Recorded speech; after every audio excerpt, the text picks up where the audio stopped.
for the rest of the season. Foul ball back to the screen.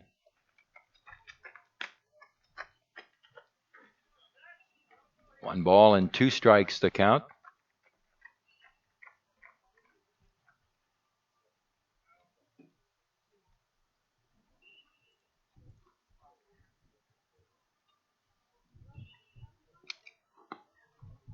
And it's low and inside.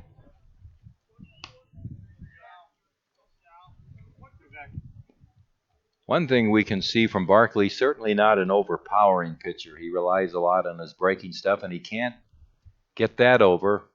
Makes that fastball tough.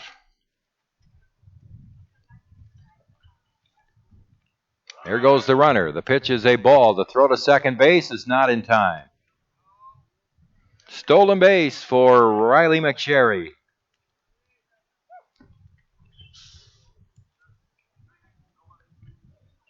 That's his 3rd steal of the season.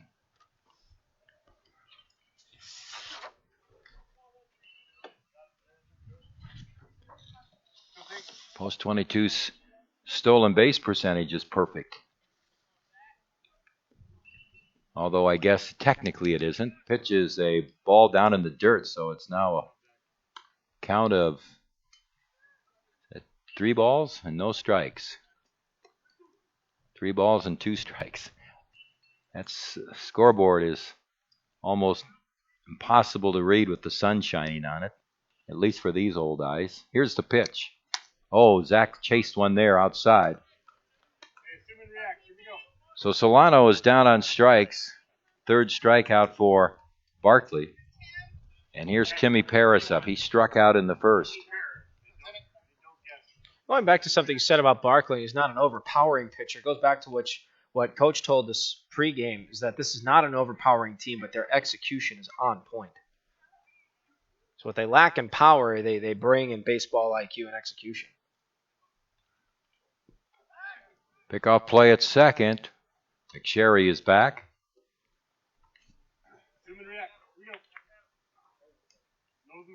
We're in the last half of the 3rd inning. Trey Eberline has pitched 3 scoreless innings for Post 22, and they try to add to their lead, and there's a fair ball down into the left field corner for Timmy Pirtz. McSherry can walk home from second, and Timmy goes into second with a double. 9th RBI of the season for Timmy Pirtz. 3-0 lead for Post 22. Timmy's 3rd double of the year. If you're Barkley, you cannot give Timmy Pirtz that pitch to hit. He absolutely cranked that. And if you put anything in his hot spot, forget it. Here's Eric Petrie, who grounded out to second, and a foul at the plate for strike 1. You give something like that to Pirtz, it's either extra bases or it's out of the park.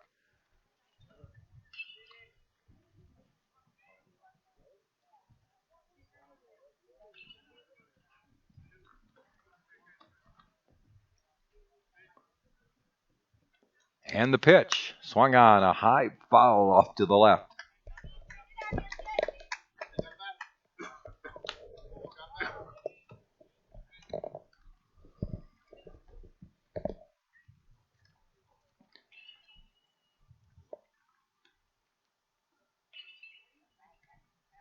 Petrie waits as Barkley sets. Looks back at second, the pitch. Down in the dirt.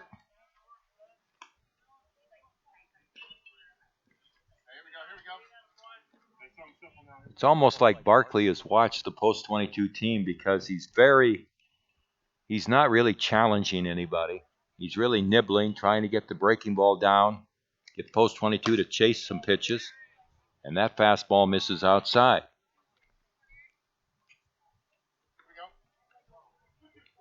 Two balls, 2 strikes. Well, that's where discipline becomes key for this Hardhats club, and they've showcased that all weekend. Pirtz leads from second. 2-2 to Petrie.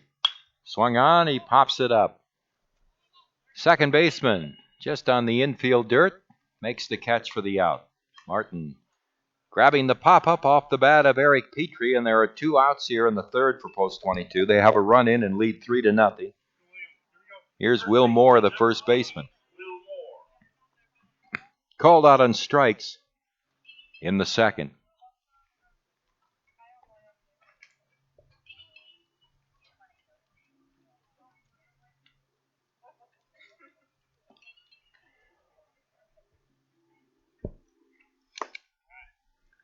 And the pitch is down low for ball one. Moore was the second of 3 strikeouts registered by Barkley on the mound. It's the only one that's a backwards K.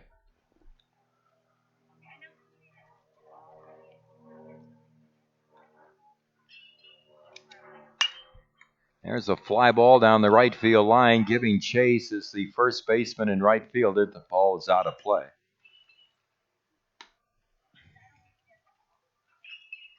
One ball, one strike on Will Moore. Petrie just popped out to second for the second out of the inning after Pirtz had delivered a run-scoring double. So Timmy's still at second with 2 out. Another foul, and it's 1-2 on Will Moore. Will so far 1 for 5 on the season. That lone hit was that triple last night.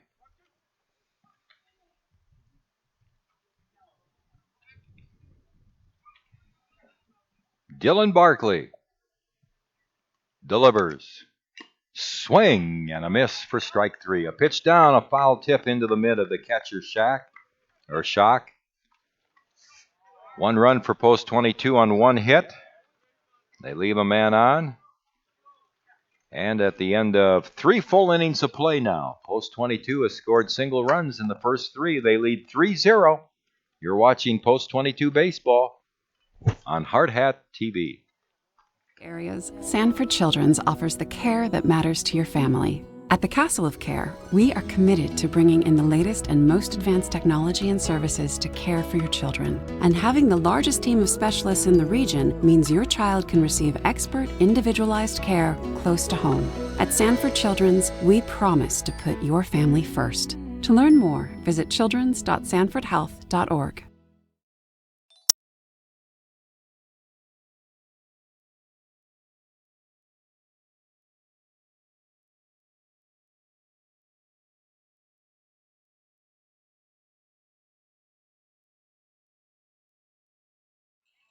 Okay, we're in the top of the 4th inning. Mark Benetti, not one time this season have I failed to turn a lead over to you. That takes some pretty serious skill on your part. Just going to throw it out there. And not one time have you blown the lead. Also takes some pretty serious skill on my part. Well, we're all set for the top of the 4th inning here. The Hardhats with a 3-0 lead. Stats across the board for Missoula. It's no runs on a hit with 2 errors. And on the other side of things for the Hardhats, 3 runs on 3 hits, no blemishes on defense. So Trey Eberline comes back onto the mound for the Hardhats. 43 pitches under his belt. Over 3 innings of work. He'll take on 3, 4, and 5 in the order, starting off with Spencer Schock. First pitch to Schock is fouled, third base side on a chop. 0-1 is count. Schock, the only hit for this Mavericks club, it was a triple that came back at the top of the first. However, he was stranded on third. Did not come across the score. 0-1. Breaking pitch just missed low, and the count evens up at a ball and a strike. Frazier on deck, 0-for-1 with the fly out to end the inning and strand Schock on third, followed by Drew Leonard, who led off the top of the second with a ground out to second. 1-1. Swung on, and that is drilled to left center field. Ball has some distance on it, but Solano's underneath it, and he makes the catch.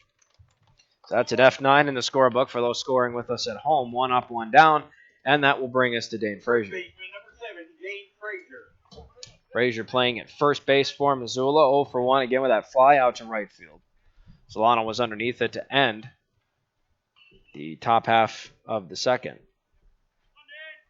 First pitch to Frazier. Swung on and hit foul territory first base side. Nobody made an attempt to it as it bounces into the Hardhat dugout.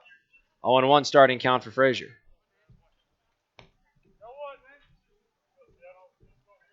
Everline's been very efficient. Like I mentioned, his pitch count earlier is at 47 right now. has maybe thrown under double digits as far as balls are concerned. 0-1. Caught the outside part of the plate, low and away. No balls, 2 strikes to count. Eberline has 2 strikeouts under his belt, 1 pitch away from his 3rd punch-out. Bases are empty, 1 out, top of the 4th. 0-2.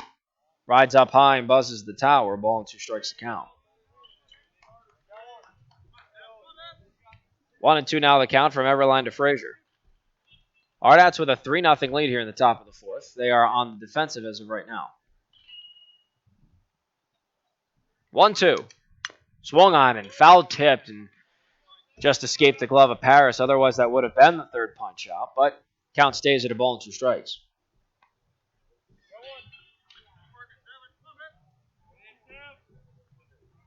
So 1-2. Eberline still a pitch away from a possible punch out. Looking to get this out at the plate. Delivers a 1-2. Breaking ball just missed. And the count evens up 2-2. Didn't break down enough for our home plate umpire. So Eberline still needs that last pitch to punch him out. Deuces now the count. 1 out, nobody on. 2-2 from Eberline. Swung on, and that is drilled into left center. Ball has some air under it, and it will land for a base hit. King comes out from center to field. It gets the relay into Bowman, so it's a 1-out single for Frazier. And that'll now bring us to Drew Leonard, the left-handed hitting right fielder. So Leonard has a man on first with 1 out. He's 0 for 1 with a ground out to second. Should he replicate that for Tommy Wall and Cooper Bowman, that could be an easy inning-ending double play. Double play could end it here. Eberline looks into Paris for a sign, a quick peek to first. From the stretch, here comes his first pitch. Breaking pitch just misses, 1-0. Should the double play not end the inning, Trad Richardson's on deck. He was the first of what are 2 strikeouts for Eberline. 0-1. Just missed up high on an off-speed pitch. 2-0 now the count. So 2 balls and no strikes here from Trey Eberline to Drew Leonard. Trad Richardson on deck. Hardhats looking to protect a 3-0 lead.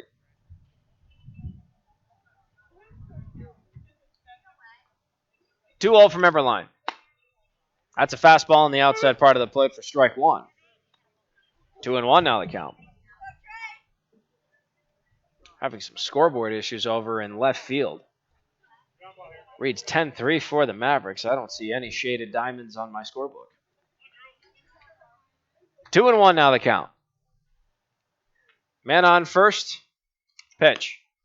Caught inside. 3-1. So Drew Leonard, 1 pitch away from a free pass. That would be the second one issued by Eberline. Should the next pitch be ball 4. Taking his lead on first, Dane Frazier. 1 on, 1 out. 3-1, swung on and popped up. It's in foul territory. And Paris watches it go out of play. So the count now goes full. Big payoff pitch coming here for Trey Eberline.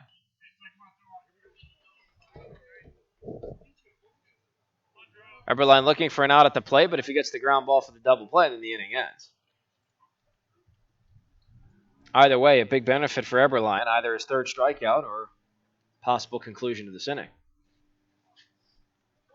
You'd obviously want to see the double play ball. Payoff pitch, swung on, and it's hit into right field for a base hit. Everybody's going to advance 1 base as Solano fields it, throws it in to Cooper Bowman. So on a payoff pitch, it's a single for Leonard. That's now back-to-back singles for the Mavericks with 1 out. Then on first and second, and here comes Trad Richardson, who was the first strikeout victim of Eberline in this start. Jason Hurst comes out to the mound to talk to his right-hander, as does Timmy Paris. He wants to be in on the conversation.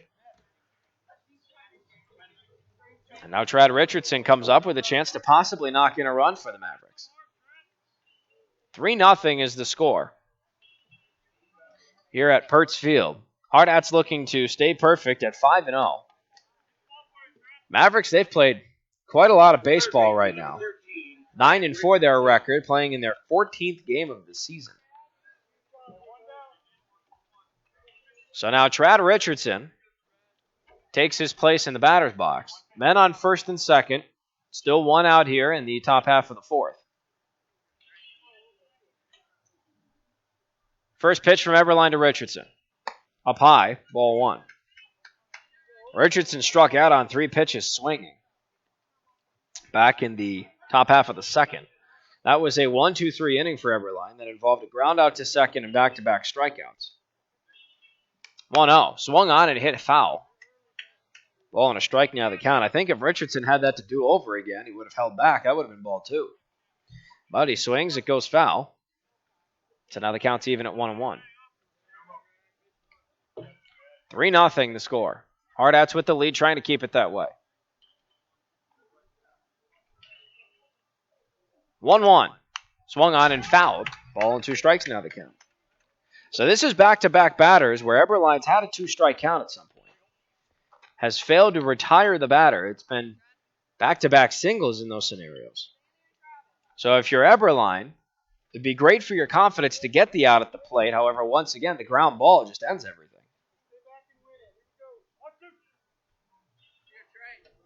First and second. 1 out. Ball and 2 strikes. Eberline, a peek around the bases. 1-2. Swung on, and it's hit weakly to the right side of the infield. Moore gets it at first. The underhand toss to Eberline, coverings in time. But in the ensuing sequence of events, everybody advances a base. So now Dane Frazier's 90 feet away from giving Missoula their first run. Drew Leonard 90 feet behind him on second. So it's the 3-1 fielder's choice that retires Richardson. 2 outs, 2 men in scoring position. Here comes Ryan McHugh. It looks like Coach Messer is now going to come out onto the mound. And I believe the start of Trey Eberline has come to its conclusion. So we have a new pitcher out on the mound. We'll take a quick recess. We'll be right back in just a few moments with who exactly is now pitching for the Hardhats. Here on Hardhats-TV, we're streaming live on the internet, on Facebook, and on post22baseball.com.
That could have absolutely decapitated someone. Ball and 2 strikes now the count.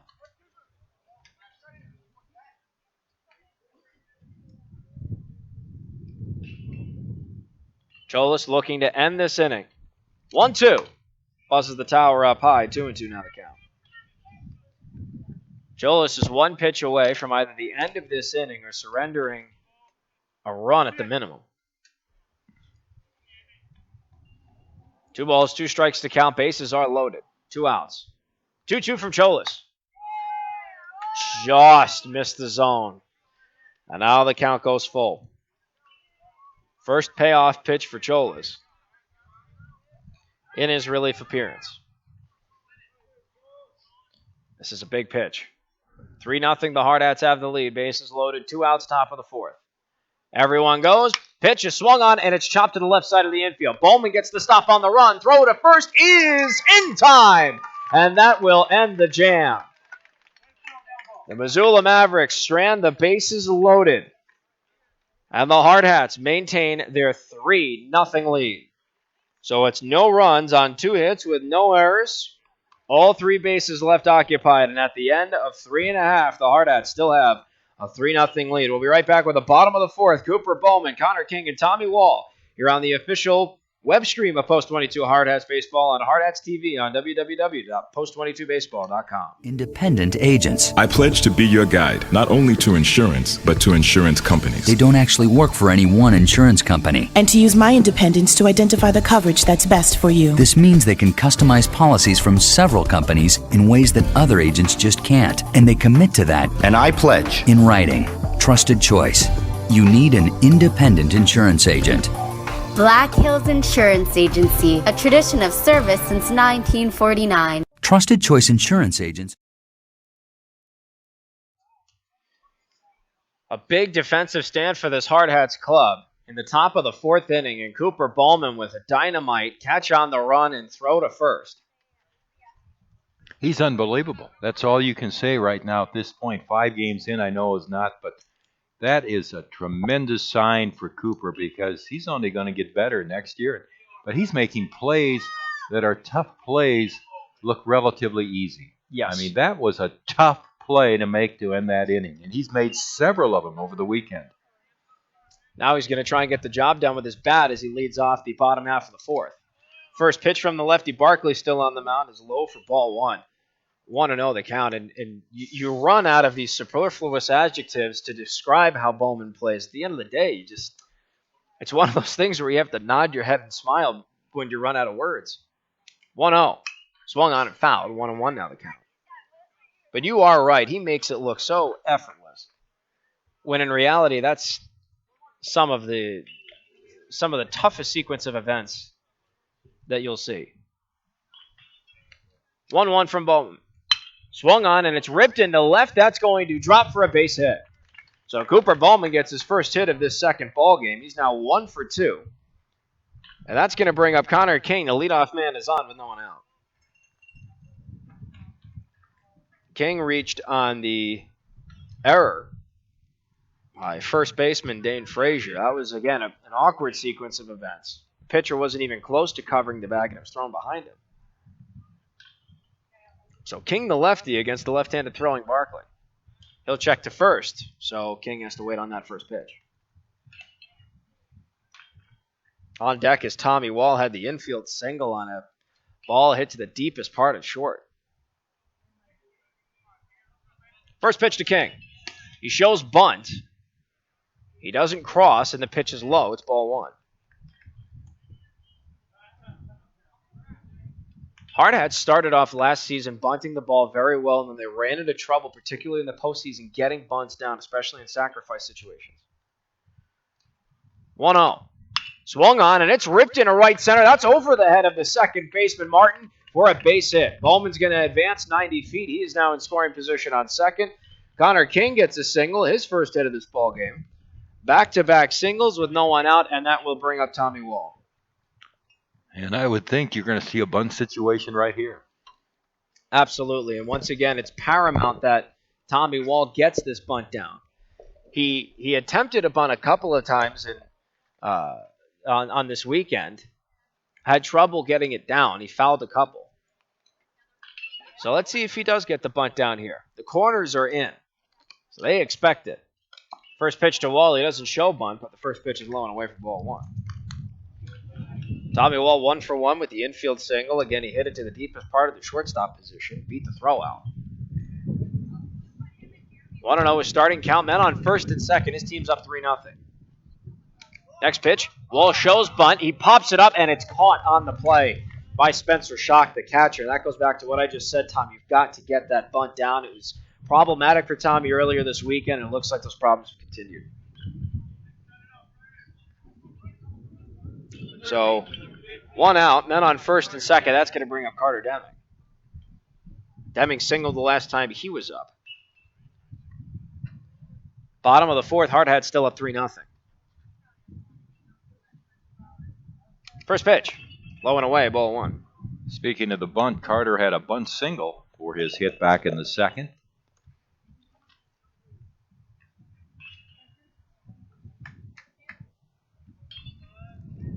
One and 0. The count here to Deming. Next pitch swung on, and it's hit high in the air to left center. Looks like it's dying. Charging in from center to make the catch is Jovetic. And he retires Deming. So on F8 in the scorebook, 2 down, still men on first and second. Back to the top of the order we go. To Riley McSherry, who's 1 for 1 with a double, a walk, and both times he reached the base path, he came around to score. So after leading off the inning with back-to-back singles, it's a bunt that doesn't get down for Tommy Wall and a pop fly to left center.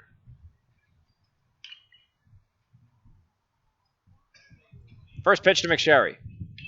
Breaking pitch missed outside. 1-0 the starting count for the Hardhats left fielder. McSherry's first hit of this ball game, a double, back in the bottom half of the first. He scored the first of 3 Hardhats runs. 1-0. Misses low on a fastball. 2-0 now the count.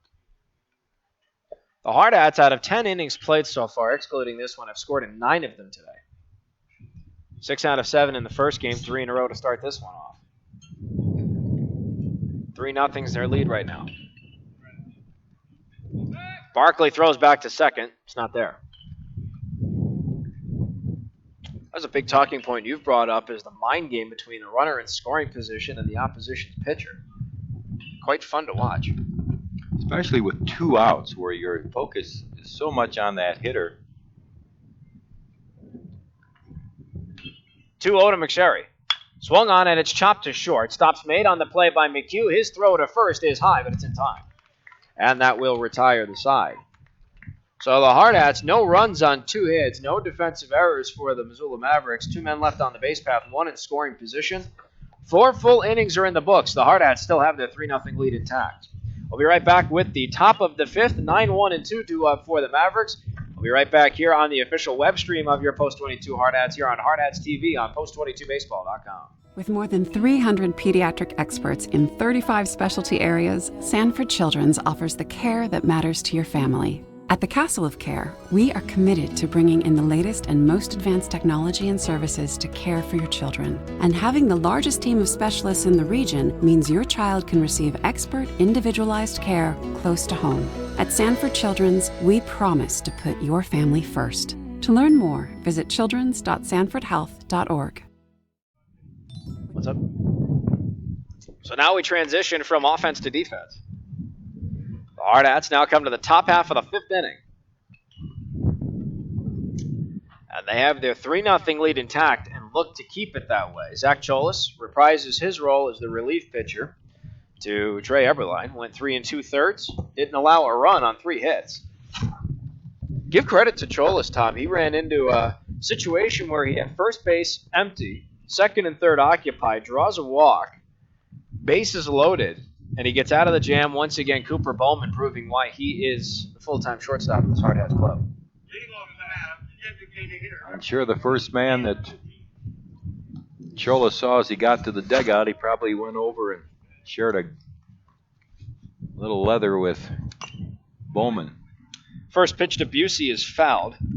0-1 his starting count. It'll be Busey followed by the top of the order at Jovetic and Martin. barring any offensive substitutions here for the Mavericks. Busey 0 for 1, a ground out to Carter Deming at third. 0-1, misses low and inside, skips to the backstop, ball and a strike. And we've talked about the infield defense. First bases looked great between Ferdinand and Moore. They've looked great. Couple of issues here and there. Tommy Wall's been stellar at second. Cooper Ballman lights out at short. Carter Deming perfect at third. 1-1.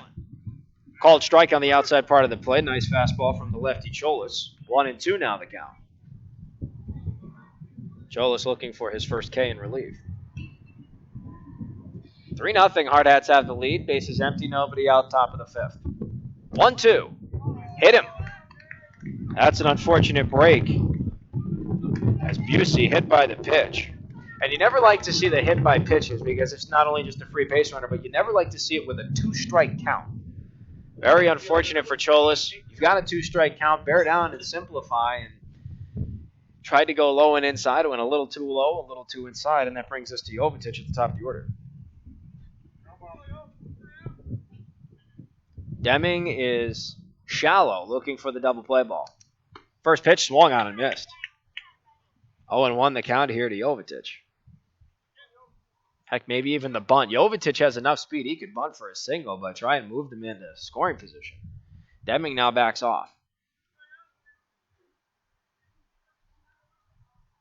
Cholas takes his time. From the stretch, 0-1. Swung on and missed. Strike 2. 0-2 the count. Jovetic given the green light. A very gifted hitter for this Mavericks club. Swinging away, but he's 0-2. Cholas looking for the punch out. He'll step to first. It's not there in time. James Martin is on deck, 0 for 2. A pop out to Will Moore at first, followed by a fielder's choice, 6-4 to end. Top half of the third. Next pitch rides up high on Jovetic. A ball and 2 strikes now to count.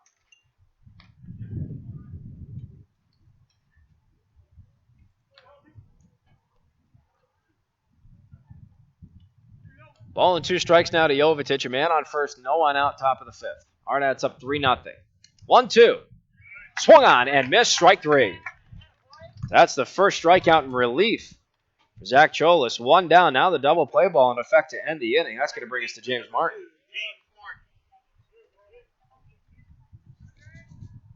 Good pitching by Cholas. A very tough customer in Jovetic. First pitch to Martin. Just missed inside. Ball and no strikes to start a count. Martin again 0 for 2. The pop out to first. And the 6-4 fielder's choice to end the top half of the third.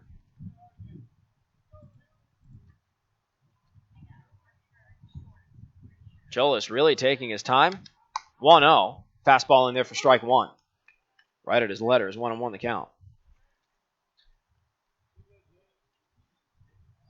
The man on first is Sam Busey. He was hit by a pitch to get on the base path. Double play ball can end the inning. 1-1. Swung on and fouled. That may have gone off of Timmy's face mask. Ball and 2 strikes now to James Martin. Should Martin ground into a double play to end the inning, we'll go to Solano, Paris, and Petrie to start off the bottom half of the fifth. Should Martin get on the base path or just simply be retired, Spencer Schock is on deck. 1-2. High and away, 2 balls, 2 strikes. Schock on deck, 1 for 2. Has one of the only 3 hits of the game for the Mavericks. That was a triple. He was stranded on third at the end of the top half of the first. Cholas gets his sign from Paris. 2-2. Swung on, and that's hit high in the air to left center field. Comes McSherry from left, and he makes the catch on the run. Nice defensive play by Riley McSherry. An F7 in the scorebook. 2 down, still that man on first. That'll bring up Schock. It's Riley's best defensive play of the season so far. He got a great jump on that ball, and I'll tell you, it's hard to gauge the wind. I mean, down here, we have the wind blowing into our face, and you look at the flag out there, and it's moving a little bit, but nothing like what we're feeling. Feels great, though, doesn't it? First pitch to Shock, rides up high for ball 1. 1-0 the count. However, it creates extra noise on our microphone, so there's a drawback.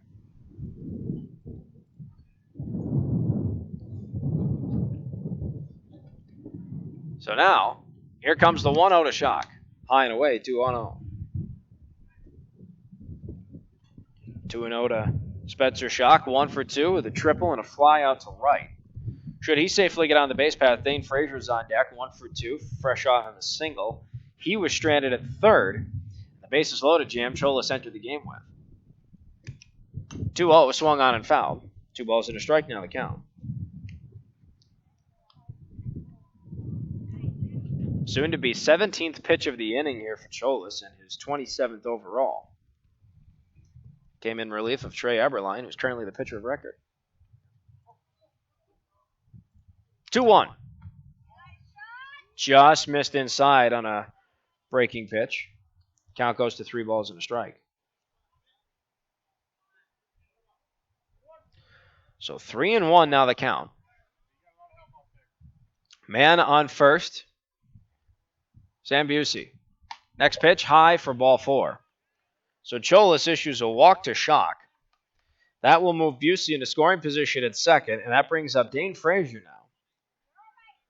And in one swing, he could tie this ball game up. Still 2 outs here in the top half of the 5th. Hardhats still have a 3-0 lead. They're looking to keep it that way.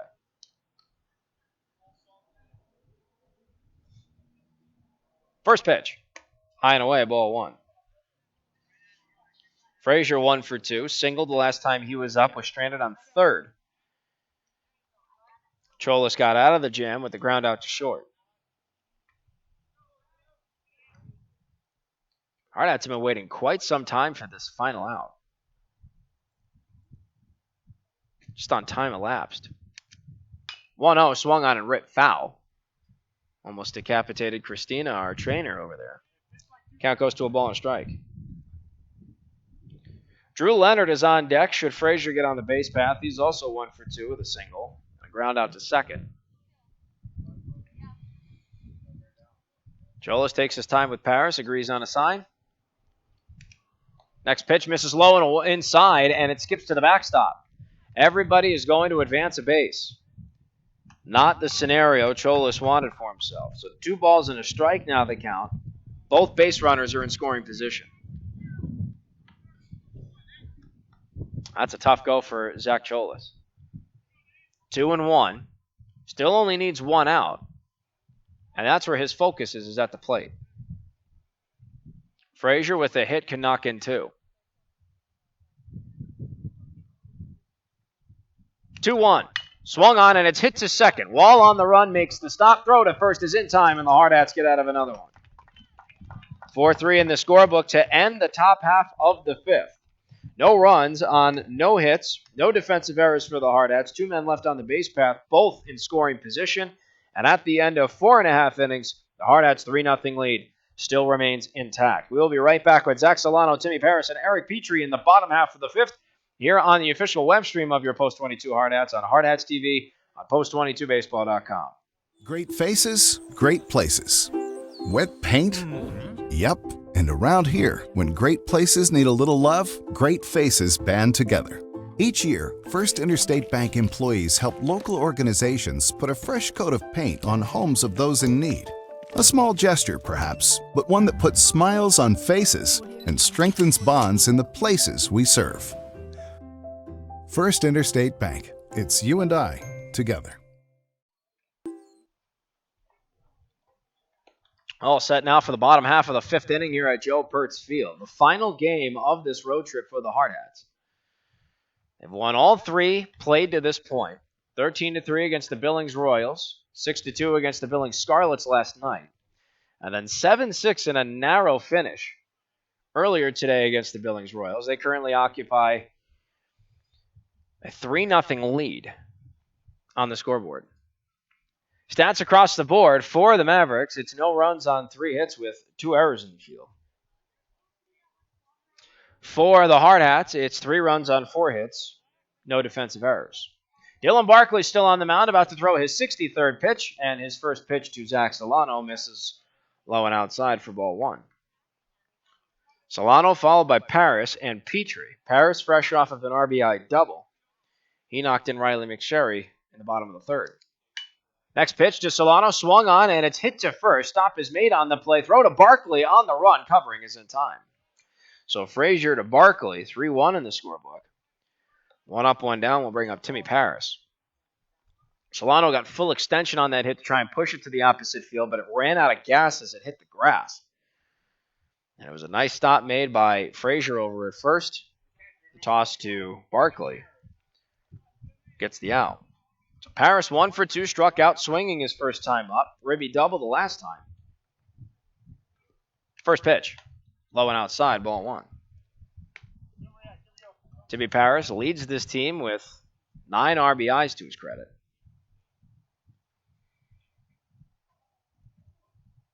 Full windup for Barkley. 1-0 is swung on, and it's pushed into right center field. That ball's going to drop for a base hit. It's going to go all the way to the fence. Paris is rounding first. He is going to second. He will have a 1-out stand-up double. Back-to-back doubles for Timmy Paris. 2 for 3 now in the ballgame. And that's going to bring us to Eric Petrie, the DH.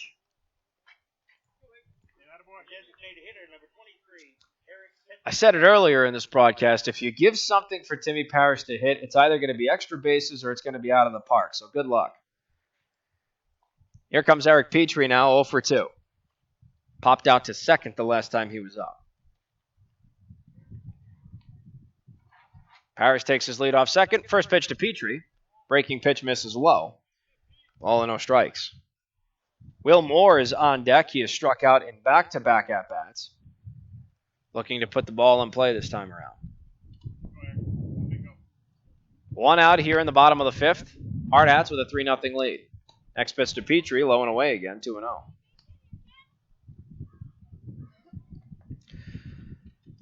Today's game, unfortunately, not on ESPN Radio Rapid City. It will be, however, Wednesday when the team goes to Gillette. 2-0 to Petrie. Swung on and missed. Got ahead of the off-speed pitch from Barkley. 2-1 now the count. And then Tom will be flying solo next week in Cheyenne. I'll be in New York watching probably the best shortstop ever, Derek Jeter, have his number retired. 2-1. Swung on, and it's ripped up the middle. Stops made on the play at second by Martin. His throw to first is in time. So the 4-3 fielder's choice will advance Paris to third. It will retire Petrie, who is now 0 for 3 on the ball game, and now Will Moore comes up with a chance to knock in Timmy Paris and make this a 4-0 ball game. It's 3-0 right now. Paris is 90 feet away from adding that 4th run. 2 outs here in the bottom half of the 5th.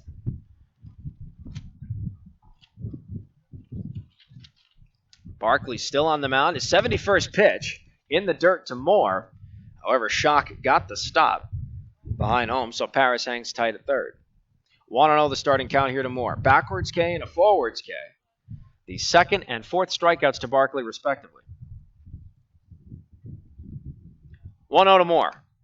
Swung on, and it's chopped to third. Stop is made on the play by Richardson. Throw to first is in time. That's going to end it. 5-3 in the scorebook ends the bottom half of the 5th.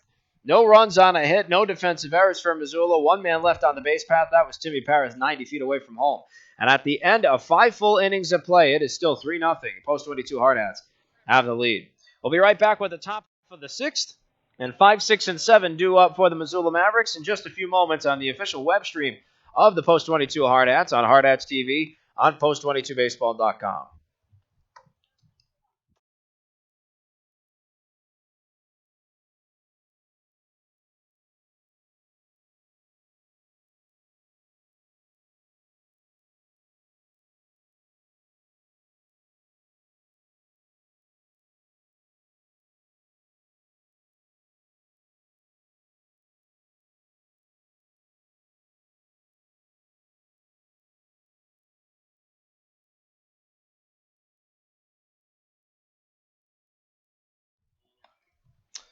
Zach Cholis takes his respective position on the mound. He'll keep throwing some warm-up pitches as we gear up for the top half of the 6th inning. For the Hardhats, it's 3 runs on 4 hits with no blemishes on defense.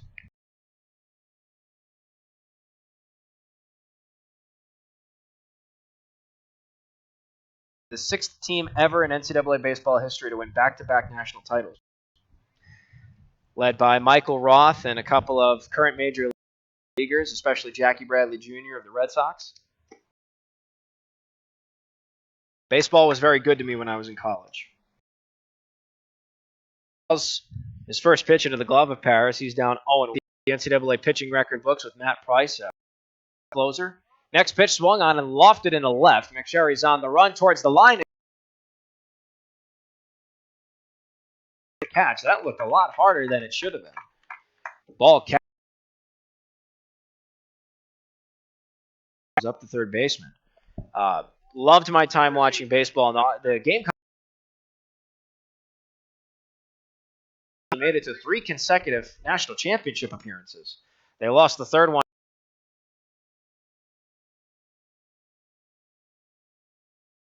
Down 0-1. 0 for 2 in the strikeout.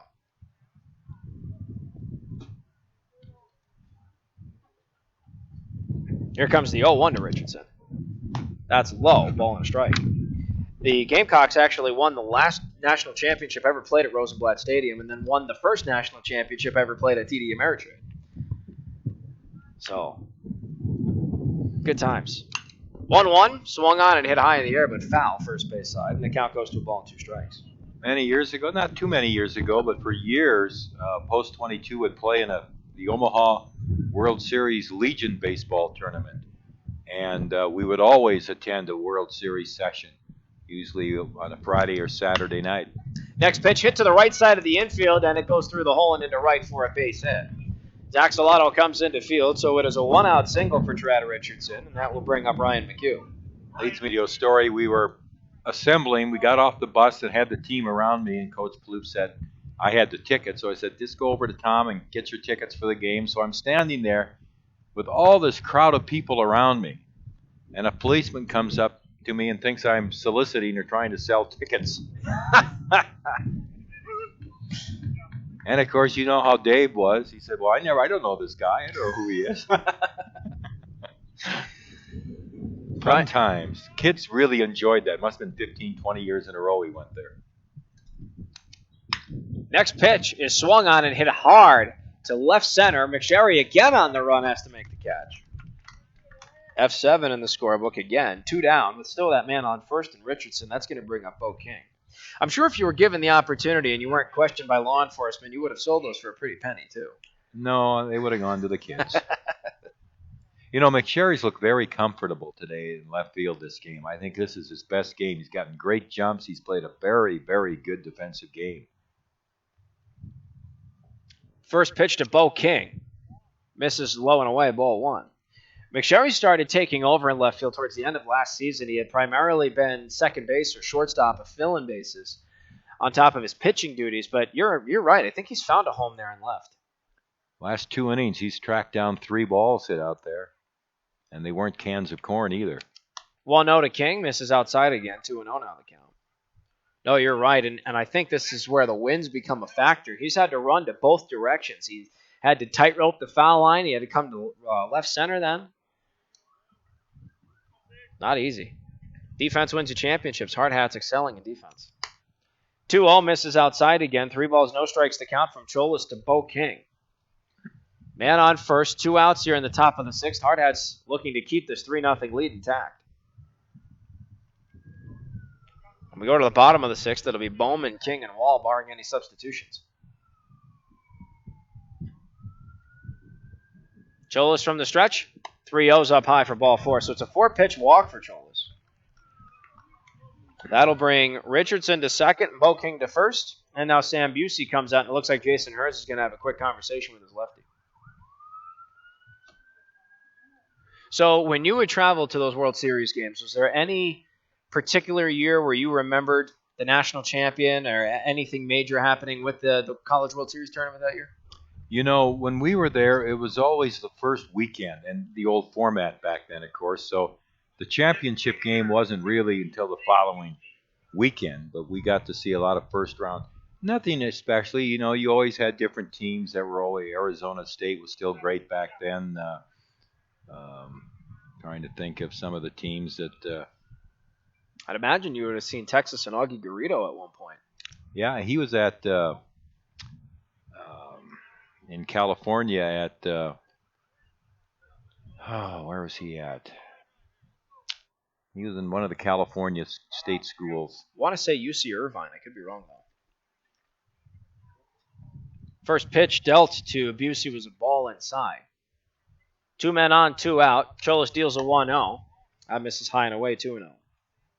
There were so many years that, college baseball was dominated by about 6 or 8 teams year in and year out, and that certainly has changed over the last 10 years or so, where great programs are all over the country. 2-0 swung on and missed by Busey. 2 balls and a strike now the count. Heck, in the early 70s, 5 years in a row, it was the Southern California Trojans. Right. Arizona State had a great run. Jim Brock was their coach. Mm-hmm. 2 balls and a strike to Busey. Cholos deals. Caught him right at his number for strike 2. 2 balls, 2 strikes, the count on a called strike. I think Fullerton was where Augie Garrido was. State Fullerton, that's right. Good friend of mine, Larry Koshel, who coached at Oral Roberts and also at Northwestern and won a national championship at Oklahoma, was coaching there at the time. 2-2 is swung on and popped up. Bowman points it out for the center fielder, Connor King. He's underneath it, makes the catch, and that will end the top half of the 6th. We'll have more talk about college baseball and the bottom half of the 6th with Bowman, King, and Waldua as the Hardhats keep their 3-0 lead intact. You're listening to the official web stream of the Post 22 Hardhats on Hardhats-TV on Post22Baseball.com. You don't have to try to hit a home run when you're hitting singles and doubles all day. Consistency wins games, and it's key to helping achieve your retirement goals. At Weitzel Financial Group, they believe they're there to help with your own ideals and goals. Head toward your field of dreams. Call Weitzel Financial Group for a consultation at 348-1152. Kurt Weitzel is a registered representative and investment advisor representative with and offers securities and advisory services through Commonwealth Financial Network member FINRA SIPC, a registered investment advisor. Weitzel Financial Group, 817 9th Street, Rapid City, South Dakota, 57701. You don't have to try to hit a... We're now set for the bottom half of the 6th inning here at Pirtz Field. The Hardhats have successfully defended their 3-0 lead against the Missoula Mavericks. They look to add on to it here in the bottom of the 6th with Cooper Bowman, Connor King, and Tommy Waldua for Post 22. In case you don't have a schedule in front of you, following today's game, the Hardhats will go home and reset for a bit. They'll take on Gillette in Gillette on Wednesday. I believe Tom said first pitch was slated for 5:30. And then following the matchup in Gillette, the team will travel back to the great state of Wyoming to Cheyenne for a weekend slate against Cheyenne Post 6. I say 5:30, but that's only because that's what's on the website. I don't guarantee the accuracy of that or anything. Looks like we have a new hurler on the mound as well for the Missoula Mavericks. Andy Brooks, number 8, is now on the mound. He takes over for Dylan Barkley, who went 5 innings, allowed 3 runs on 4 hits. And he ended up leaving the contest with 4 strikeouts to 1 walk on 72 pitches. So a solid outing there for Barkley, as now the lefty's replaced with the righty Brooks. His first pitch to Cooper Bowman misses low and in for ball 1. Bowman 1 for 2 in the ball game. Singled the last time he was up. Here comes this 1-0 from Brooks. Low and away, skips to the backstop, 2-0. Connor King on deck. He is 1 for 2. He's reached base both times, reached on an error the first time, scored on an error in that same sequence. Singled the last time he was up. 2 balls, no strikes to count here to Bowman. Brooks deals, called strike on a fastball, 2-1. He's had quite the weekend. If I'm Coach Messer, I am pleased with everything I've seen out of number 22. 2-1, misses low, 3 balls and a strike. At this very moment, he's 6 for 15, so he's hitting 400 going into this at-bat. Here comes the 3-1 from Brooks. That misses low for ball 4, so Cooper Bowman draws a leadoff walk. He occupies first, the leadoff man on for the Hardhats for the third time in the last 4 innings. That is going to bring up Connor King.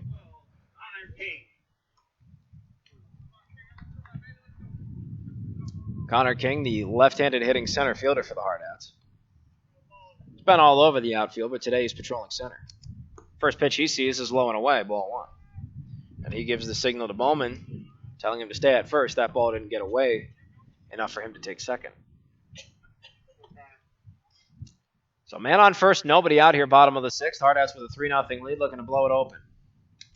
1-0, it's swung on, and it's hit to first. Stop made on the play. Throw to second is in time, and the throw to first won't be. So it is a 3-6 fielder's choice.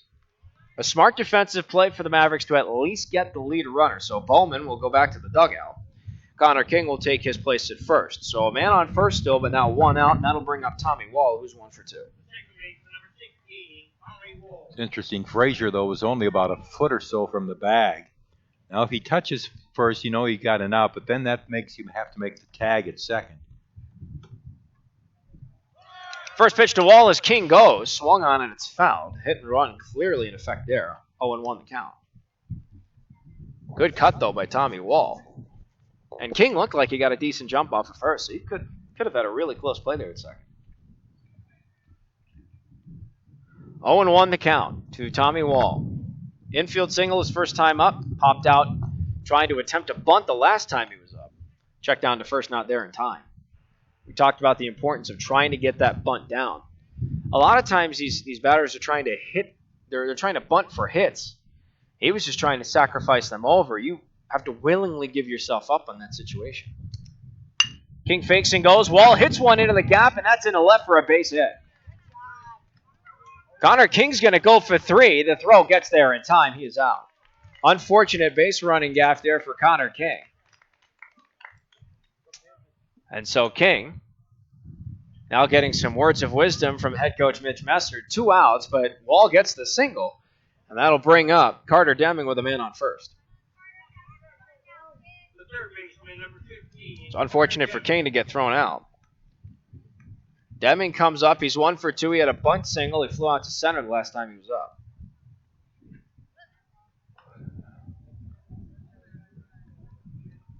Oh, man, they tried that old trick play where they pick off play at first base, and the first baseman acts like the ball is sailing over his head, and he's going to go chase it.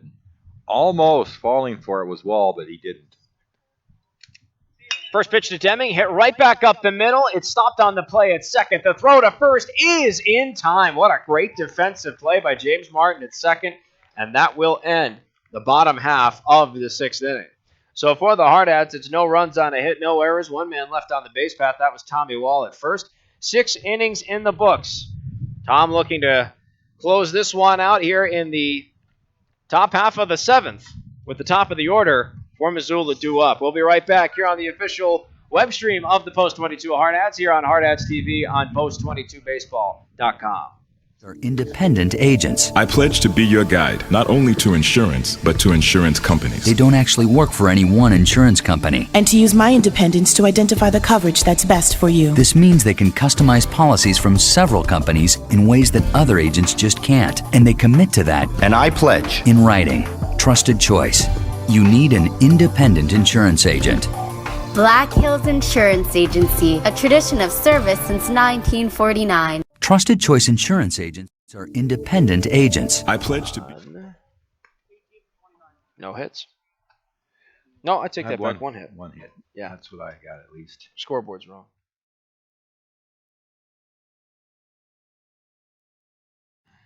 It's on you.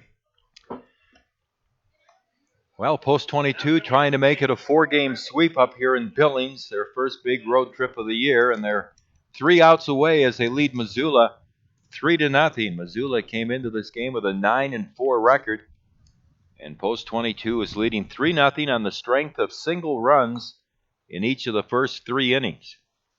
And Drew Messer is coming in to pitch for Rapid City. And we have not seen Drew on the mound yet this year. So he, like Cholas, making his first appearance. Right-hander. There's no other defensive substitutions for the Hardhats, so it's business as usual out there with the same defensive alignment, just the hurler is the only thing that's changed. Drew is related to head coach Mitch Messer. He's a cousin, his cousin's son.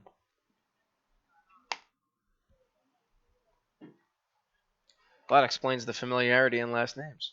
I was about to ask that question, but I didn't want to sound like that guy that just everything goes over his head. So thanks for saving me there. My gosh, now everything goes over my head. Gee.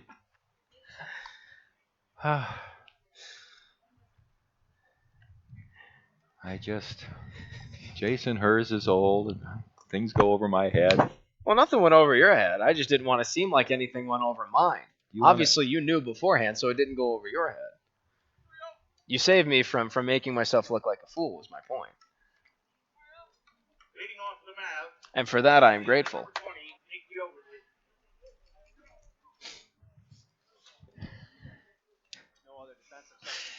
Jovetic, Martin, and Shakdu up here in the top of the 7th for Messer. Jovetic has popped to short, walked, and struck out, so he's 0 for 2 against Drew Messer. Now he gets the chance to save this game. 3-run difference. He's in the position to record a save. And he throws in there for a strike, and it's 0-1. Jovetic kind of dropped down on the bat as if he might bunt the ball. 1 strike to count. Well, from what I recall of Jovetic last season, he has the wheels to bunt for a hit. And a high fastball evens the count off at 1-1.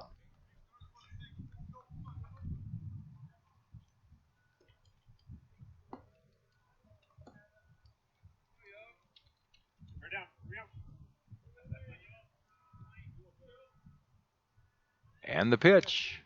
Fastball outside, 2 balls and a strike.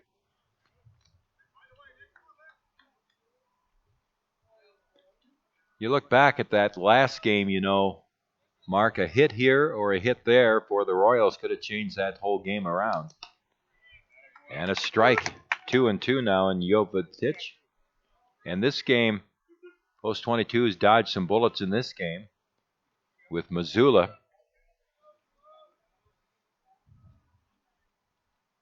Two balls, 2 strikes, the pitch. So line drive to center field. That'll be in for a hit. Played on a hop by King. Jovetic has a leadoff single. Hit number 5 for the Mavericks. And that'll bring up James Martin, the second baseman. It's a good cut by Jovetic. Chola's trying to go for that strikeout. And, look, if you want to get the strikeouts, sometimes you got to throw in the strike zone there. Obviously, Jovetic located it very well and just cranked it into center.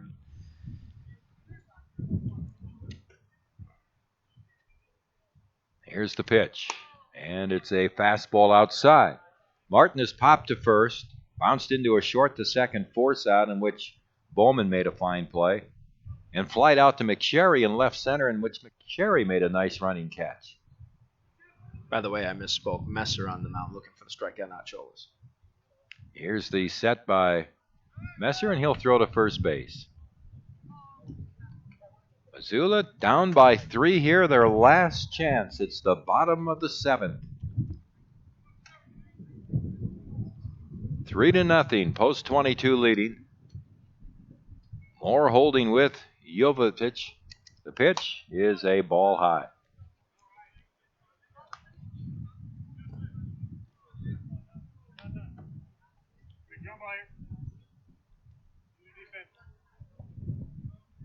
Spencer Schock on deck, 1 for 2 with a triple. Walked most recently. Here's Drew Messer out of the set. He delivers outside a fastball. This could be a very interesting top of the 7th inning here if Messer allows this walk, because then one good swing from Schock and we can be all square. Here's the set by Messer. He's got to come in with this pitch. He'll throw to first base.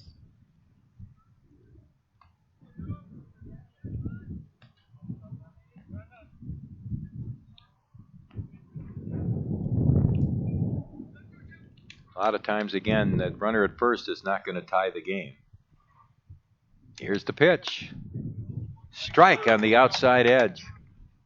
I think Messer got a little lucky with that call, but still, it's good that he's battled back at least with a strike. 3 balls and 1 strike.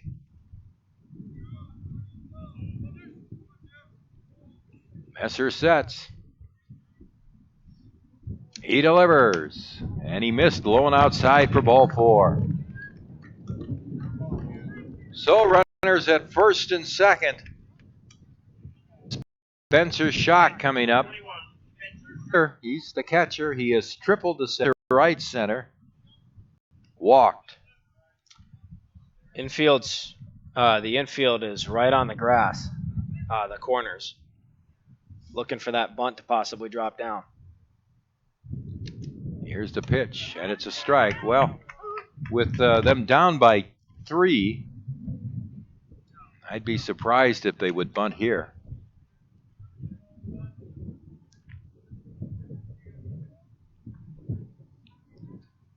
Especially with your number 3 hitter up. Here's the pitch. Breaking ball. In there for a strike. Kind of a delayed call. 2 strikes. Well-placed pitch by Drew Messer. Now go for the punch out, and then the double play can end the inning. Simplify and bear down. 0-2. He's got to be careful, though, with this pitch. 0-2. He's ahead. He can try to make him go for a bad one. He throws it inside and hits him on the shoulder.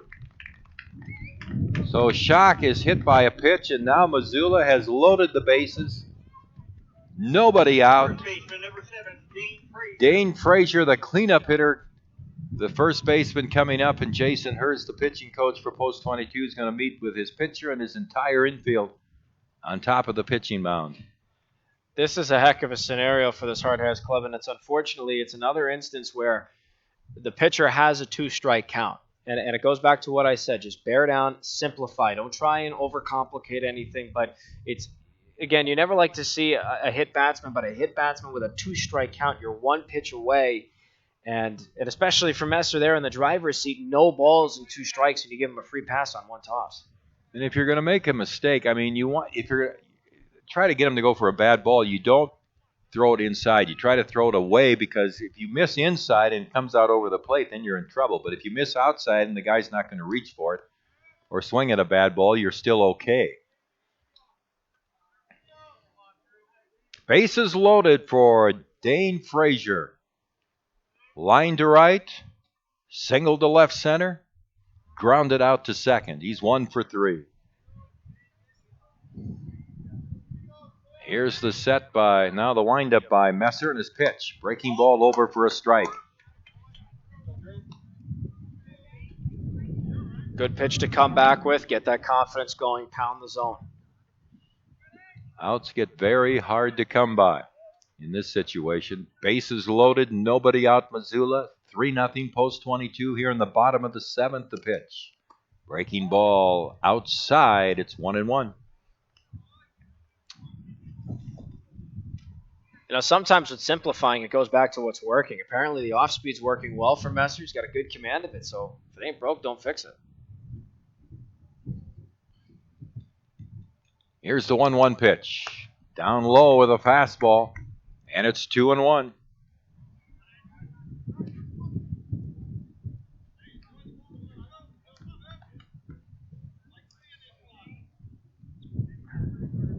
Two balls and a strike.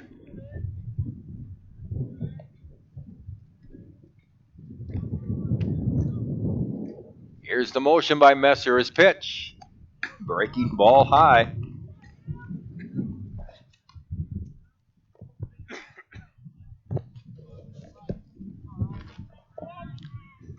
Three balls and a strike.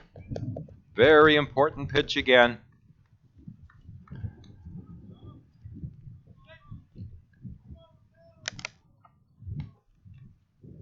Pitch on the way. That's a strike on the outside corner. Frazier had thrown the bat in way and was about a quarter of the way down to first. 3 balls and 2 strikes. Good for Messer to come back with that strike. Now, lot of pressure on this one. 3 balls, 2 strikes with the bases loaded to Frazier. The pitch swung on and fouled out of play. Pitch was away. Frazier protecting the plate, did a good job just to foul the pitch off. And he'll have another 3-2 pitch here.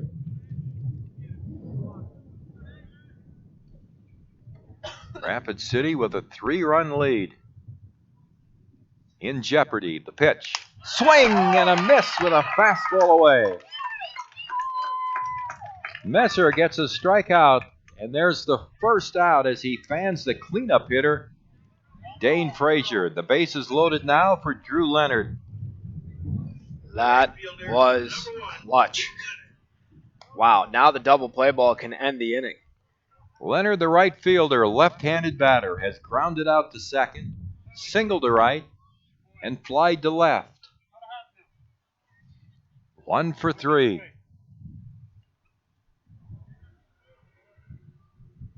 Here's the pitch. Breaking ball misses inside. 0-1 the count.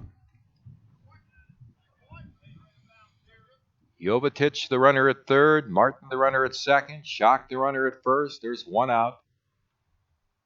Messer's pitch to Leonard.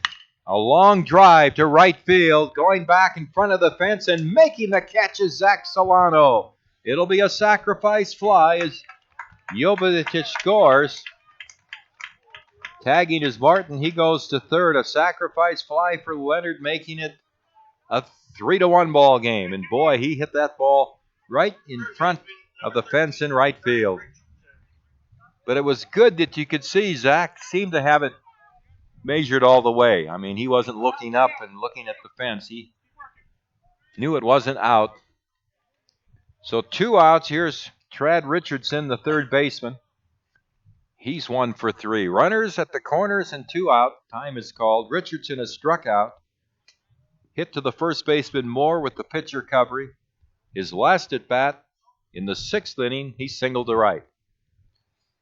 1 for 3. Here's the pitch. And it's outside, ball 1.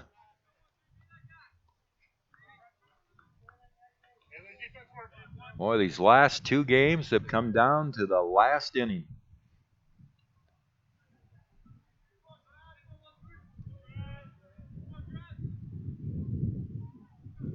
One ball, no strikes on Richardson.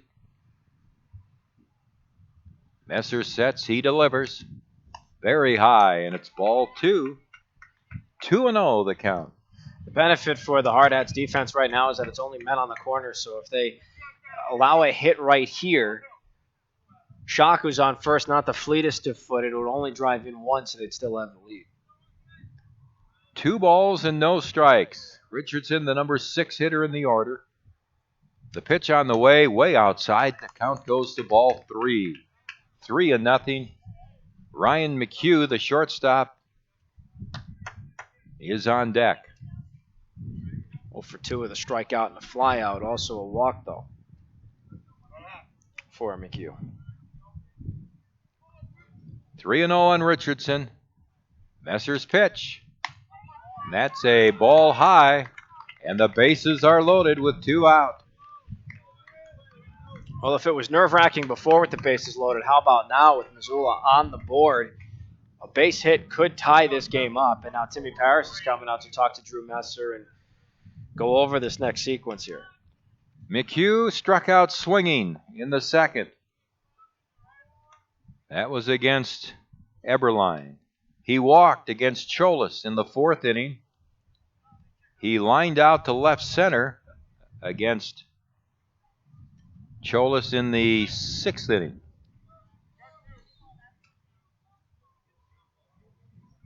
Oh for 2. Bases loaded. 3-1 post 22 leading, bottom of the 7th. Messer's pitch. Breaking ball in the dirt and blocked by Timmy Paris. It was a big block by Paris because standing there on third, Martin wanted to come. The tying run at second. The winning run at first.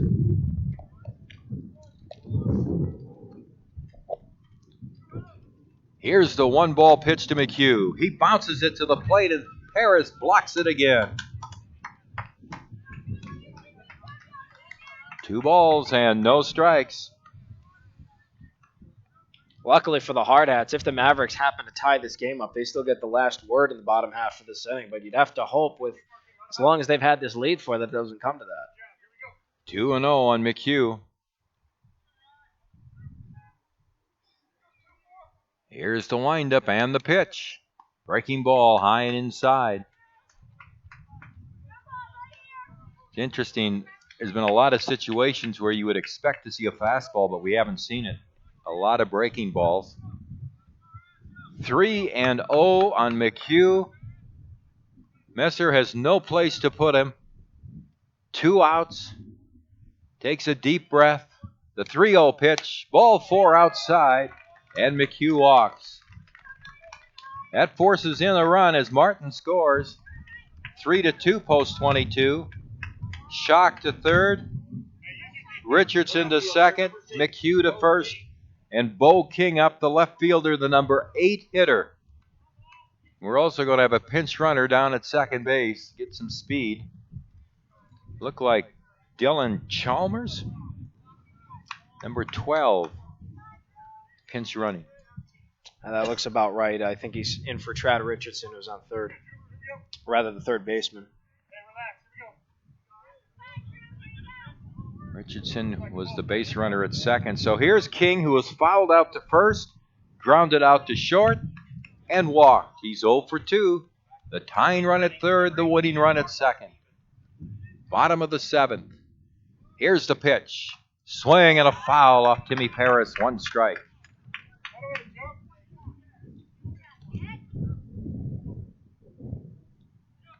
Good pitch there from Messer to get an early start in this count.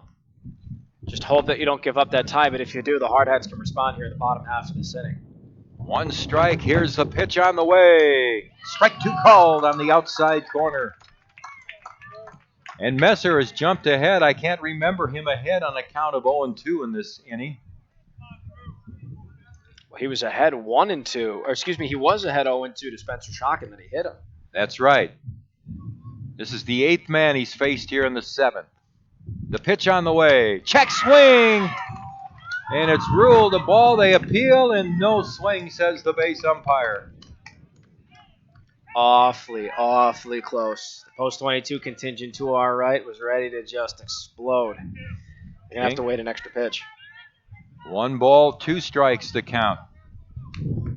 Bases loaded, 2 out, 3-2 Rapid City. Here's the pitch. High, ball 3, or ball 2 rather, 2-2.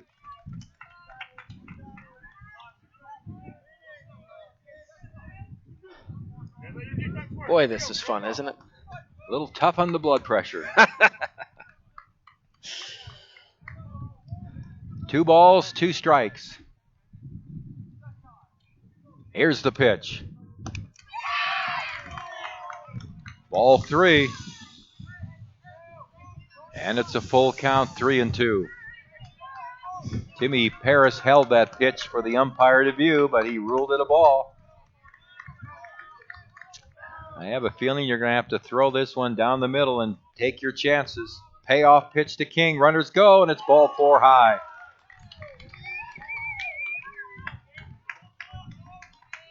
Three runs in here, the bottom of the 7th, top of the 7th here for Missoula to tie the game.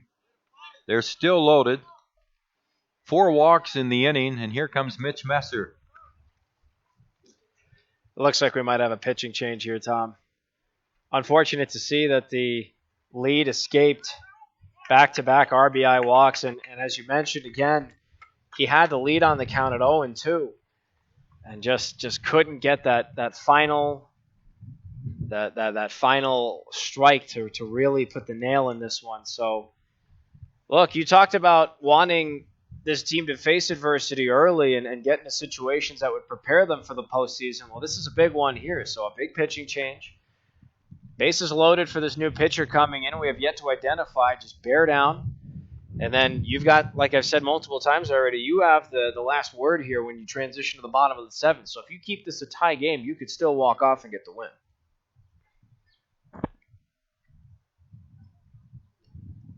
And it looks like, if I'm seeing this right, Tommy Wall is going to come in and pitch. Which means that second base needs someone to occupy it. So I think Carter Deming's going to move over to second. And if I can recognize his face from here, that's Dylan Ritchie, who's going to go over to third. So it'll be Ritchie at third, Deming at second, and then Tommy Wall to take over.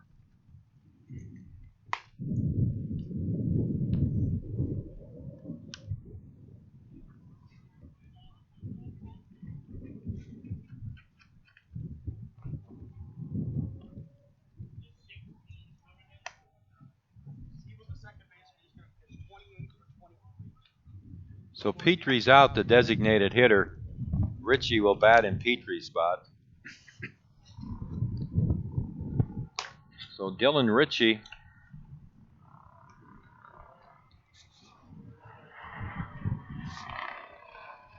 goes to third base. Tommy Wall is coming in to pitch.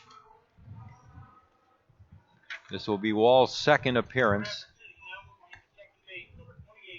He's pitched an inning and a third so far this season, giving up 1 hit, 1 run it was earned, 1 strikeout, no walks, no wins or losses. Once again, just a shame for Drew Messer there on 35 pitches that he threw, just 2/3 of an inning, but he allowed all 3 runs, and he's still responsible for the other 3 gentlemen that are on the base path right now. So unfortunate that he only gave up 1 hit, but on that 1 hit, 3 runs came in because of 4 base on balls, 3 in a row, 2 of which resulted in RBI, then a hit by pitch. Unfortunate to see all that go. I mean, you really hate to see that because you just got to challenge the number 8 hitter. I mean, you threw a couple pitches that were borderline strikes maybe, but were not called strikes, and you walked the 8 hitter twice in the last 2 innings. Here's the number 9 hitter who's grounded out to third, been hit by a pitch, and flied to center. Well, one thing I'm sure you've learned over the last couple of years, Mark, is that it's an old axiom on getaway day when you're getting ready to get home. The last game will do whatever it can to prolong your day. I know that all too well. I can't tell you how many times in hockey season we'll go to a 10-round shootout on travel day trying to come home from a roadie. Sam Busey hits a line drive. It is a fair ball down the right field line, rolling into foul territory. And 2 runs will score to give Missoula a 5-3 lead. A sharp line drive, and that was just inches fair. Yeah, inches is right, Tom. I could have sworn that just went foul, but a 2-run double for Busey, scoring Richardson and McHugh. Actually, the pinch runner scored Chalmers and then McHugh. So it's a 5-3 Missoula lead as they've scored 5 runs here in the top of the 7th. And the pitch is a high fastball to Nick Jovetic, who led this whole inning off with a single to center. So they have batted around. 10 men now to the plate here in the 7th. Missoula leading 5-3. And it's down and in for a ball.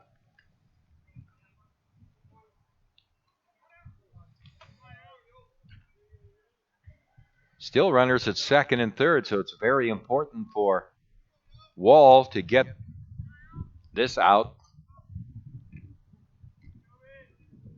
Tommy Wall coming in a tough situation there. Here's the pitch. Foul back. 2 balls and a strike.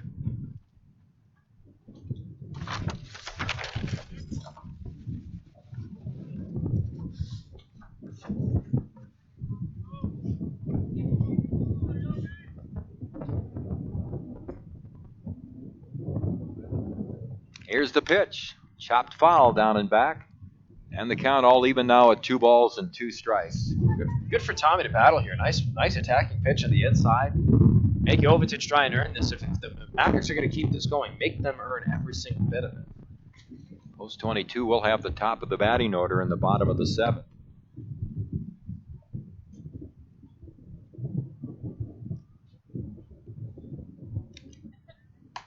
Fastball is high. Couple of very close pitches, unfortunately for Messer, that were called balls, that were 2 in a row there, that really tough walks. Here's the 2-2 pitch, swung on and fouled out of play down the left field line. Jovetic has a count of 2-2. He's now 1 for 3 in the game.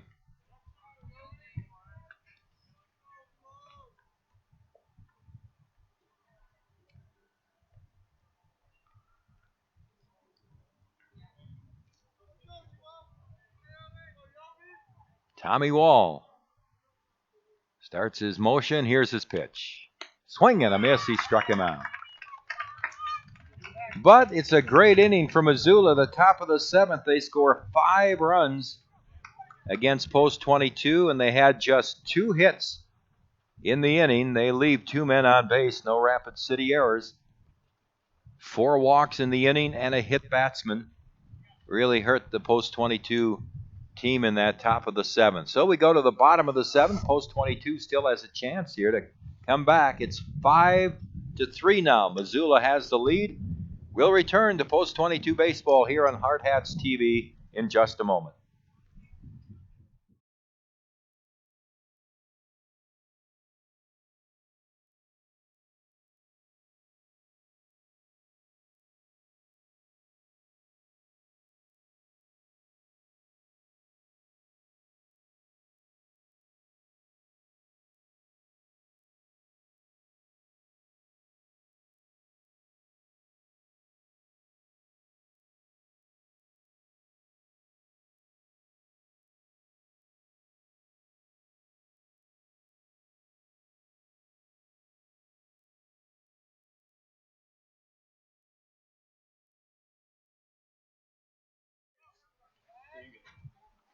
Andy Brooks will be pitching now to Post 22 here in the bottom of the 7th.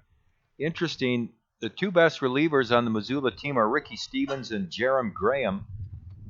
And one of them is throwing down in the bullpen right now for Missoula. A left-hander tossing down in the bullpen for the Mavericks. So here's Riley McSherry to try to start a Post 22 rally. McSherry has doubled the left center, scored, walked and scored, grounded out to short.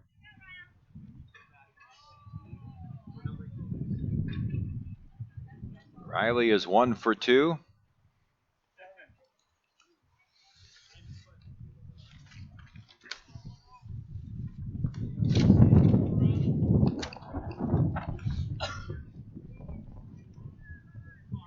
McSherry 4 for 10 on the season at this moment.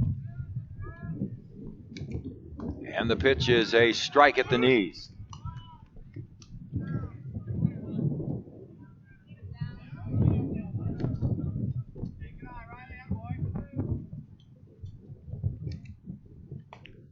And that pitch is a strike. And it's 0-2.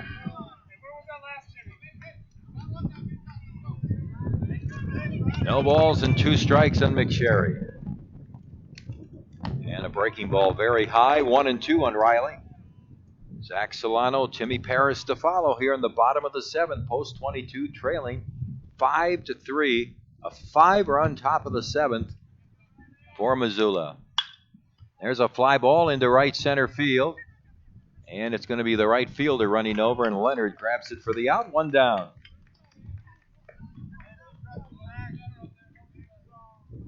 So that'll bring up Zach Solano. Very good relief job here by Andy Brooks so far. Inning and a third. Well, actually, he came on. Yeah, he came on after 5, didn't he? Yep. Pitch is down low for a ball to Solano. Zach is 0 for 3. He's grounded out to short, struck out swinging, and hit to the first baseman with the pitcher covering. Zach 5 for 18 at this moment. And that pitch down in the dirt. 2 balls and no strikes.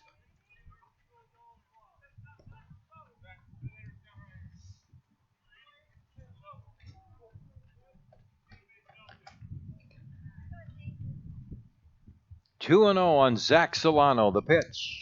A fly ball to left field. Coming in is King, and he has it for out number 2. So post 22 down to its last out here. And what looked like 30 minutes ago to be a great bus ride home and a 4-0 road trip is now in danger of 1 out away from a disappointing loss since the 7th inning here to the Mavericks. Timmy Pirtz has struck out, doubled to left, and doubled to right center. And he hits a foul out of play to the right, 1 strike. Timmy just off to a fantastic start. He has 10 hits, 18 at bats, 4 doubles, and a home run. And how many of those 10 hits have driven in runs? Here's the pitch. Down low for a ball. Pirtz had 2 RBIs in the first game to give him 10, and he's had an RBI double in this game. 11 RBIs for Timmy Pirtz. This is the team's 5th game. The pitch. Down low for a ball. 2-1 on Timmy Pirtz. If he can get on there. Unfortunately, Petrie was lifted when the pitching change was made, so Richie is the scheduled hitter. 2-1 on Pirtz. Here's the pitch. Swung on, a fly ball to right field. Backing off is Leonard. He's there. He has it, and the game is over. And the Mavericks come from behind with 5 runs in the top of the 7th inning and defeat post 22 by a score of 5-3. Handing Rapid City its first loss. They're 4-1. Missoula goes to 10-4 on the season now. We'll be back and wrap this one up here on Hardhats-TV and look ahead to our next broadcast when we return to Billings. The final again, Missoula 5, the Hardhats 3. Back right after this.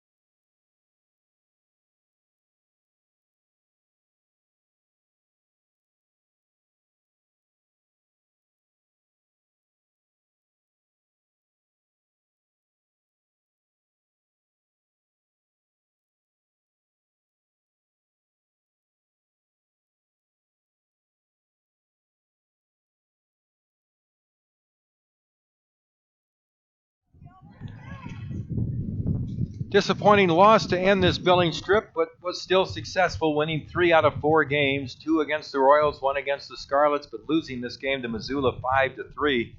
Post 22 had scored single runs in each of the first 3 innings to take a 3-0 lead in the game.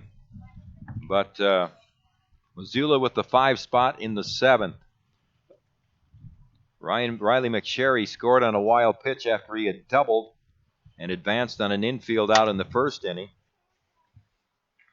And then it was a Connor King reaching on an error. He eventually scored in the 2nd inning on an error. And then in the 3rd inning, McSherry walked and scored on Pirtz's RBI double, and it was 3-0 Rapid City. But 5-run score for Missoula in the 7th. They had only 2 hits in the inning, and the big hit was the 2-run double to break the 3-3 tie by Sam Busey, the number 9 hitter.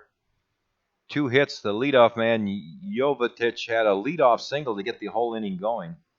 But there were a total of 4 walks and a hit batsman in the 7th. And then post 22 went down 1-2-3 in the bottom of the 7th. So 5-3 Missoula. Unfortunate, and especially when you look at those last 2 walks that were issued, they were RBI walks. So many bases loaded scenarios in the final inning, and it comes down to just lack of execution, not keeping things simple, getting away from the game plan. Saw a lot of great things from post 22 in the first 6 innings, and unfortunate that it didn't come together in the 7th, especially with 3 great hitters in McSherry, Solano, and Pirtz. But that's the game of baseball. Sometimes 1 second you're up 3-0, the next second a couple of errors bring you down 2, and then There's too much pressure. It's an awkward mindset for some of your best hitters, and that's all she wrote. But this team will learn from this, no doubt. It's good that this happened now as opposed to in Championship Sunday of a regional. So you learn from this. You fix your mindset. You go back to focusing and hit the grindstone and get ready for Gillette on Wednesday. And, you have to feel for Messer. I mean, gosh, that was a tough situation to come into your first appearance of the season. And, again, not to make excuses or blame the umpire because they were 50-50 pitches, but either one of the two pitches could have been a strike. They could have been a ball. But they both went away against Drew. And then Wall came in, couldn't get that other out to take it into a tie game in the bottom of the seventh, gave up the 2-run double. So I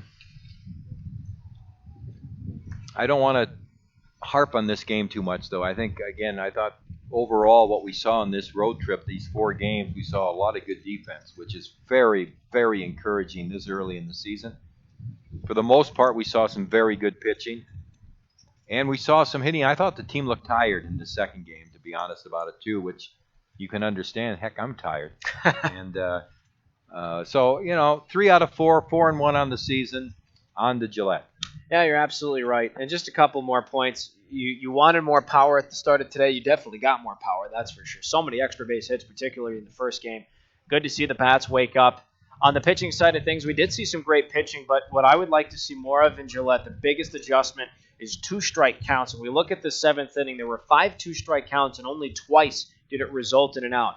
Other times it resulted in a single. It resulted in a hit by pitch and then an RBI walk. So when you got 2 strikes, whether you start off 0-2 or you battle back 3-2, you have to have a mentality of do or die on the mound that you will come through, you will get the out, or you will put the ball in play to let your defense take care of that. On that particular point too, Mark, and I don't know if it's just me and I'm imagining something here. I'd like to see the pitching chart because I thought there were a lot of breaking balls thrown when I was looking for fastballs or, something that maybe would be a little more challenging against the hitter, but I don't know. We'll have to see and get that pitch count or pitch selection looked at. But I thought there were a lot of breaking pitches thrown, and that will come with time. I think that the reason we saw a lot of breaking pitches went back to what I was talking about earlier, to keeping it simple. Because if your fastball commands off, but everything's landing on your breaking pitches, you have to go with what's working, especially in those high pressure situations. You can't go to something that's going to be a 50-50 wild card or a pitch that could be a strike or could be put in play or will hang. You've got to go with what's working for you. So that's why I think we saw a lot of breaking pitches. And I think to the comment you made about defense, we are seeing some outstanding defense from this post-22 club, particularly on the middle infield to the left side of the infield.